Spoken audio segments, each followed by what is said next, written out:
Wetlands, like muskeg, have often been overlooked as wastelands. But many Saskatchewan Northerners know that the muskeg is actually bursting with life.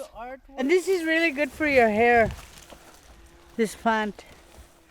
And if you go to a new place and you have allergy reaction to the place, you wash your skin with this. And these are such small ones, eh? Knowledge keeper Eleanor Hagland says she doesn't need a pharmacy, that there's plenty of medicine out on the land. Now what is this plant here, girl? The muskeg is intertwined with local indigenous culture. It is used by gatherers, trappers, and hunters.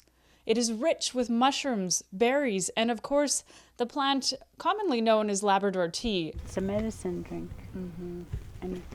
And we bottle it. Old ladies make their tea, and they send their kids to the muskeg. Go find some good tea. But these medicines and the muskeg that houses them are under threat. At Lambert Peat Moss, we believe in what we do. Lambert Peat Moss, a Quebec company, is proposing an 80-year harvesting plan. It wants to lease 4 sections of the muskeg land around L'Orange, just over 2,500 hectares of land. Because, hey, when I say it starts here, The company would clear the land, harvest the peat, and then sell it for use in potting and garden soil. If people dig it all up, what do we have? A war zone? You nothing. You killed it. If they do the peat moss, what will we have left? There will be no medicine for our grandkids. The acidic peat bogs are a special kind of ecosystem. They take centuries to form, made up of layers and layers of decaying matter. They're sometimes several meters deep.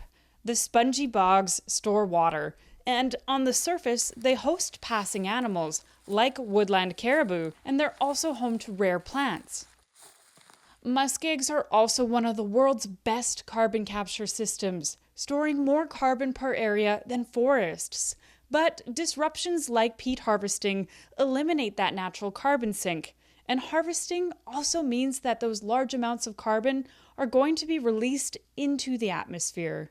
And we can't afford that in our time and age. And I'm always like, we're in the climate crisis and people don't treat it as a crisis. Miriam Coroner is one of many community members trying to share what's at stake if the proposal goes ahead.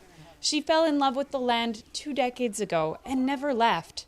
Coroner is now helping lead the fight against muskeg mining. The ultimate goal is, like the short-term goal is to stop Lambert peat mining from coming in here and harvesting peat. But I think the long-term goal would be to ban peat mining, period, in Saskatchewan.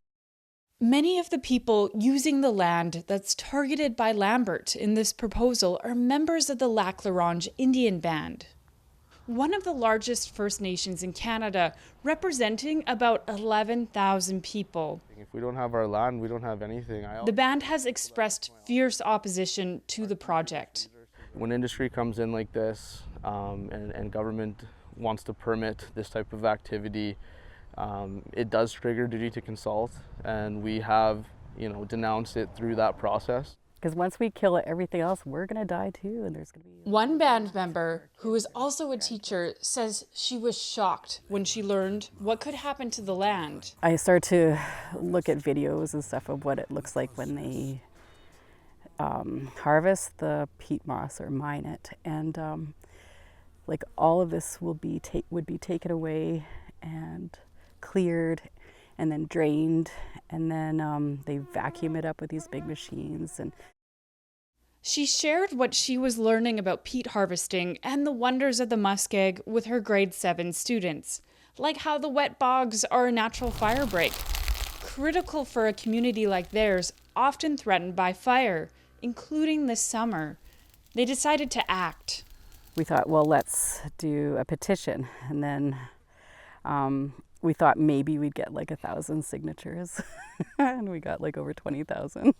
So. This peat harvesting proposal has not yet received the green light to go ahead. The Provincial Ministry of Environment will review the company's environmental impact statement and public feedback, But those fighting for the muskeg say the process should be stopped now. Try to keep our land for our future generations. And if the young ones are saying that they don't want this, I don't know why we're not listening to their voices. Lambert did not respond to our request for comment, but the company has previously promised that it would restore the land. Lambert says the bog won't regain the thickness and depth we see today for hundreds of years. And for people who rely on the land for its offerings and its teachings, that thought is daunting.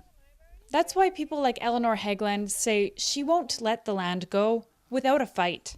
You're destroying our culture by taking the muskeg away. You're really destroying who we are. It's not just the muskeg, you're destroying a culture. And this is used for medicine too. And she knows her allies, her fellow muskeg warriors, are walking beside her. Kendall Latimer, CBC News, near La Ronge, Saskatchewan.